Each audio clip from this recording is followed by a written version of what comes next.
దేవునికి మహిమ కలుగునుగాక. ఈ ఉదయము దేవుని మాట కొరకు ఎదురు చూస్తున్న మీ అందరి జీవితాల్లో కూడా దేవుడు గొప్ప శుభాలు అనుగ్రహించునుగాక. అలాగే ఈ ఉదయం ఈ మాట కొరకు ఎదురు చూస్తున్న మీ అందరికీ కూడా ప్రభు పేరిట వందనాలు నేను తెలియజేస్తూ ఉన్నాను. అలాగే ఈరోజు దేవుడు మనందరికీ కూడా అనుగ్రహించేట ఒక మంచి వాగ్దానం మనందరం కూడా కలిసి చదువుదాం. జకర్యా 8వ అధ్యాయము 15వ వచనము. ఈ కాలమున యెరూషలేమునకును యూదా వారికిని మేలు చేయని ఉద్దేశించినాను గనుక భయపడకుడి. దేవునికి మహిమ కలుగునుగాక. దేవుని బిడ్డలారా, ఈరోజు ఎంతమంది ఏ సందర్భాన్ని బట్టి ఏ విషయాన్ని బట్టి భయపడుతూ ఉన్నారో అయితే దేవుని వాక్యం సెలవిస్తుంది కదా, మీరు భయపడవలసిన అవసరం లేదు. ఎందుకనంటే దేవుడే మేలు చేయని ఉద్దేశించి ఉన్నాడంట. అందుకని నేను అంటాను ఒక మాట, ఎంతమంది మన మీద ప్రజలు జనాలు కీడు చేయని ఉద్దేశించిన దేవుడు మేలు చేయాలనుకుంటున్నాడు. అందుకే మీరు భయపడొద్దు.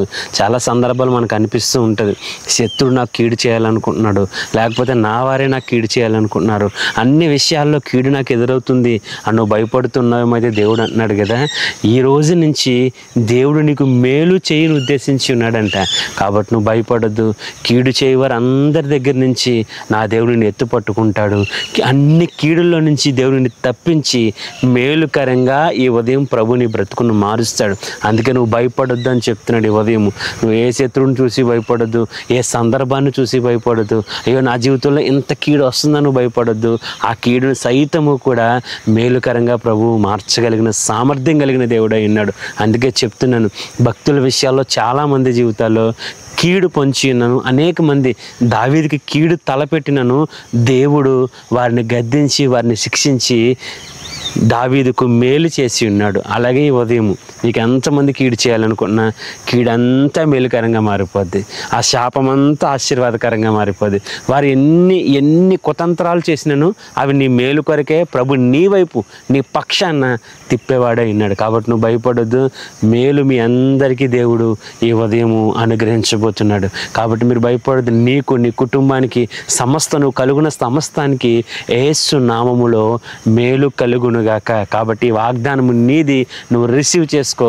ఈ వాగ్దానము ఈ ఉదయము నీ పక్షమున నెరవేరబోతూ ఉన్నది. కాబట్టి భయపడొద్దు, సంతోషించు, నువ్వు నమ్ము. ఈరోజు మేలు చూడబోతున్నావు. ఈ రోజు అంతట్లో కూడా నా దేవుడు గొప్ప మేలు నీకు అనుగ్రహించును గాక. ఆమేన్, ఆమేన్. ప్రార్థన చేద్దాం. దేవా నీకు వందనాలు. ఎంతమంది బిడ్డలు భయపడుతూ, ఎంతమంది నాయన ప్రభువా మేలు కొరకు ఎదురు చూస్తున్నారు, వారి మీద ఉన్న ప్రతి కీడు కొట్టివేయబడును గాక. ఎంతమంది పన్నాగాలు చేసినను అవన్నీ కూడా యేసు నామములో బ్రేక్ అయిపోవును గాక. నీ బిడ్డలకు వారు చేస్తున్న పనిపాట్లు, వారు కలిగి ఉన్న సమస్తానికి యేసు నామములో మేలు అనుగ్రహింపబడును గాక. ఈ ఉదయం వీక్షిస్తున్న అందరి జీవితాల్లో కీడంతా కొట్టివేయబడి మేలే వారి జీవితంలో చూచుదురుగాక. ఆమేన్, ఆమేన్, ఆమేన్.